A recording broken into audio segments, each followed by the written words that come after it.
sipaising maruina uniform personnel sing uniform personnel sing si prajapuna mangna appreciate tawe salute tawe bevar tawe karigi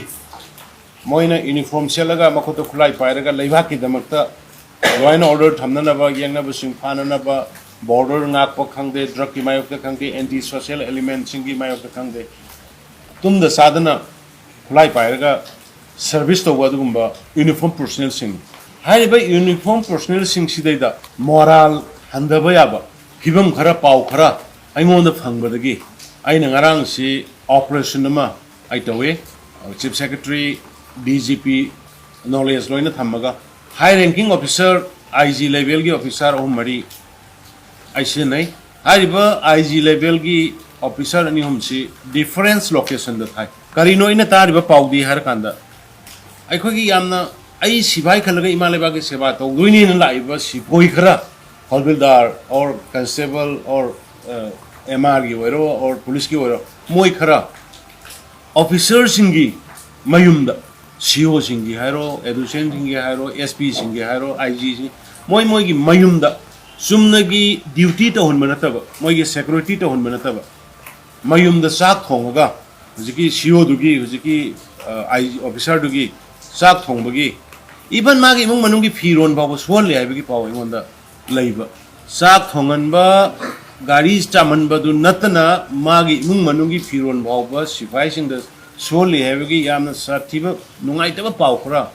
aingonda leiba pawo khra leiba du da ai na masibu kam chumamgodra aina masi ai study tawga lakpa observe tawga adu ngarang si ai IG DG masa yauna IG ahumari IS ma akoi mari manga ajana phama matung da plan ama torkanda simultaneously pungham amata da mafam ahumari da pere taw Chochanpur da ma Langol da ma adagi hujiki haiba officer gi quarter da ma aduga magi battalion da ma madude da ikhogi finding da niyung gi wang da ni hena man shinaramba thabak subham da sexual laga leramba sex subadu da nung thada badu da sipai ma makok su makok chokko sipai si hospital da layeng biraga mayum na sudi biraga thanamba battalion gi gari tata sida nung hola laga laingoi singa laga mayum sawi ma gelana gi pot thabak toron sumaina pot amakhak thengna badagi yam nungai thaba ma thengna badagi ngarang khudapta chalu riba jaga sing du ma gi report loina IPS IG DIG mana lusing baduna Chochanpur dagi magi report pire mana spot thenari da mi kya sura mi sipoi holdar kya no du kya no mogi chana basi mogi rasan mani dagi dum piram mi atope extra piram de ade quarters de DG masamak quarter sange di quarter du le mi kya no finding adu gi pire additional DG ma magi battalion chale battalion da mai gari to mi ba nung laingoi hapaga le mi ba gari red handed sare detail lore adagi Langol da surprise team thai Langol chale yenge thenare sumai to gana access oiba niyom gi wangma sibai singbu inhuman hage nongoi paira ge duty to gadaba sibai singbu mayum da sak thongalamba mayum da nung kano labor when sen ram bai se masi illegal masi I strongly condemn to I condemn it and I will not tolerate such misbehaving aduga sipai amada mi amada mang magi tawdriba duty yes moi mogi assign tawriba hook laina floor lay loina post lay magi mangonda moi da pibo obsession seno ke sukaide moi da piba sipai masing lay manual lay aduna tana mayum da ikhogi sipai singbu minai dona loina budo it is my warning to all everyone if found again Shisu ai lemna tharoi shisu akoi this high kind of the stringent punishment pin na bakoi tawgan charge sheet sembani even if required I will write directly to the home minister later mi report mayam si mapu panda badongna sigi posima akoi am nongai ti aduna ngarang hairiba ni padu akoi suspend tawkre aduga mai mathakda inquiry at the highest level inquiry tawrkanda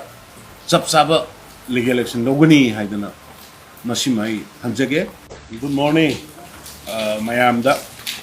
manipur gi mayam da kai gum khara media gi sel naw si thang da gi ꯊꯝꯖꯅꯤꯡꯕ clarification ꯇꯧꯅꯤꯡꯕ ꯑꯗꯨꯒ message ꯄꯤꯅꯤꯡꯕ ꯈꯔ ꯂꯩꯕꯗꯒꯤ ꯇꯧꯖꯕꯅꯤ ꯑꯍꯥꯟꯕꯗ ꯑꯩ ꯃꯌꯥꯝ ꯋꯦꯜꯀꯝ ꯇꯧꯖꯔꯤ ꯑꯍꯥꯟꯕꯃꯛꯇ ꯍꯧꯖꯤꯛꯀꯤ ꯅꯣꯡꯁꯤꯅ ꯃꯔꯝ ꯑꯣꯏꯔꯀꯥꯟꯗ ꯑꯩꯈꯣꯏ ꯃꯐꯝ ꯈꯔꯗ ꯖꯤꯔꯤꯕꯥꯝꯒꯤ ꯑꯦꯔꯤꯌꯥ ꯈꯔꯗ ꯌꯨꯝ ꯊꯨꯝꯕ ꯑꯗꯩ ꯁꯦꯅꯥꯄꯇꯤ ꯑꯦꯔꯤꯌꯥꯗ ꯅꯍꯥꯟ ꯒꯥꯔꯤ ꯑꯦꯛꯁꯤꯗꯦꯟ ꯊꯣꯛꯄ ꯑꯗꯒꯤ ꯊꯪꯒꯥꯜꯒꯤ ꯑꯦꯔꯤꯌꯥꯗ ꯍꯧꯖꯤꯛꯇꯤ ꯌꯨꯝ ꯃꯔꯤ ꯃꯉꯥ ꯂꯦꯟꯁ꯭ꯂꯥꯏꯠ ꯇꯧꯕꯗꯒꯤ ꯂꯩꯕ ꯌꯥꯗꯅ ꯑꯇꯣꯞꯄꯗ ꯁꯦꯜꯇꯔ ꯇꯧꯔꯒ ꯂꯩꯕ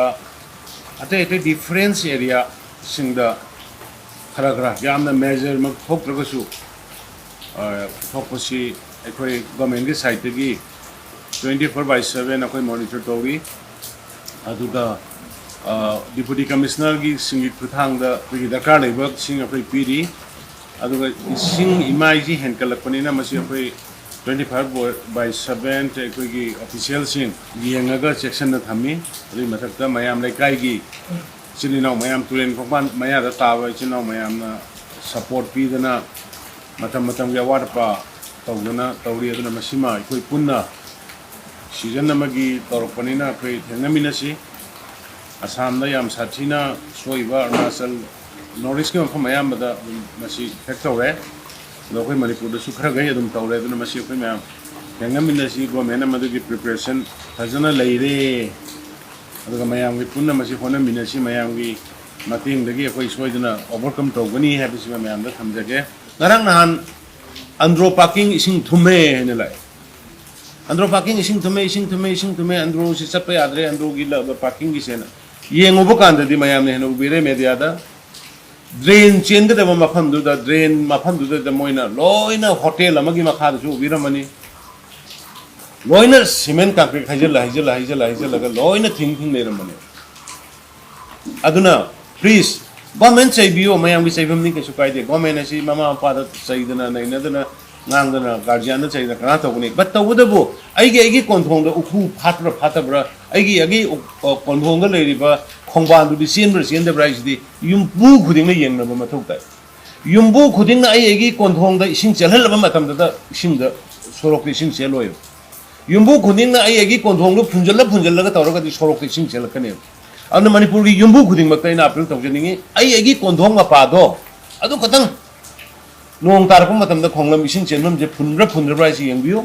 मदुदंग फातो पिरगदि मणिपुर सोरोक इसिंग चेलोय मदुगी असेनबा असोइबल आगदि गवर्नमेंट मदुगी अखोई क्वेश्चन चेंजगे हाइदर मसिम दंग आई मैम दा अपील तौनिंगी कोंथोंग मपादुदंग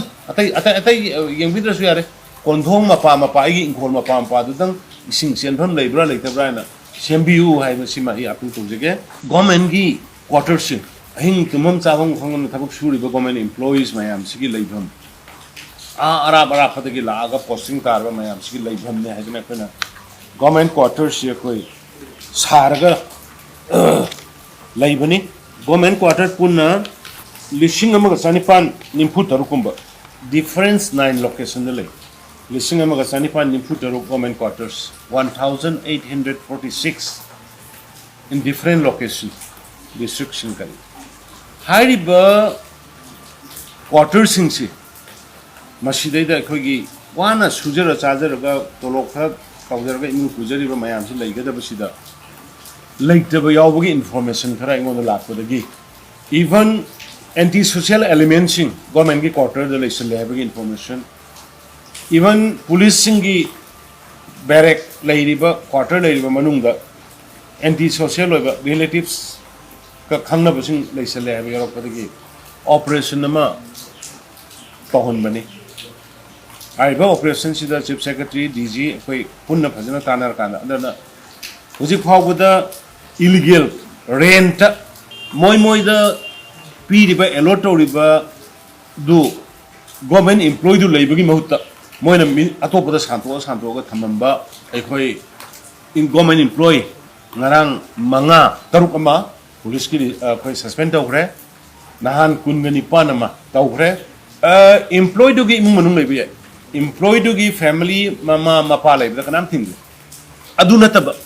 रेंट सांतो ओग लेरम अदुगा अतोबु अतोक तोंगाना rental thadom baduna suspend tawani aduga karigumba illegal atoppada rent lawraga illegal mi thamamagadi